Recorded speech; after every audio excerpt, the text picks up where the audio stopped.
जर विराज पाटील सारखा कार्यकर्ता इथं आला तर जे प्रश्न प्रलंबित आहेत, 2019 साली महाराष्ट्राचे माननीय माजी मुख्यमंत्री उद्धव साहेब ठाकरे यांनी साहेब जल जीवन मिशन आधारे 352 कोटीची योजना मंजूर केली आणि त्या योजनेतूनच पाचगावला आता जे 8 दिवसात येत होतं, 4 दिवसात येत होतं, ते आता 1 दिवस आड पाणी येते. यामध्ये साहेब हे शिवसेनेच आहे. जे अनेक जण हा श्रेय घेण्याचा प्रयत्न करतात, पण ते खरं श्रेय तुम्हाला आणि शिवसेनेला आहे. यासाठी साहेब कुणाला जर बघायचं असेल, म्हणजे ह्याचा पाठपुरावा कुणी केलाही बघायचा असेल तर साहेब जीवन प्राधिकरणाचं ऑफिस उपलब्ध आहे.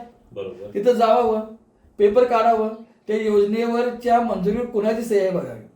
महाराष्ट्राचे मुख्यमंत्री माननीय माजी मुख्यमंत्री उद्धव बाळासाहेब ठाकरे यांच्या सहीनं ते पत्र आले असेल आणि त्यातनं जी 13 गावाची योजना झाली. म्हणून आज जे पाचगावला पाणी पुरवठ्याचा प्रश्न सतावत होते ते साहेब 4 दिवसात येणारं पाणी, 8 दिवसात पाणी येणारं आज 1 दिवस आड येते. आमचा सातत्यानं प्रयत्न आहे की पाण्याचा प्रश्न पूर्ण क्षमतेने सुटला पाहिजे.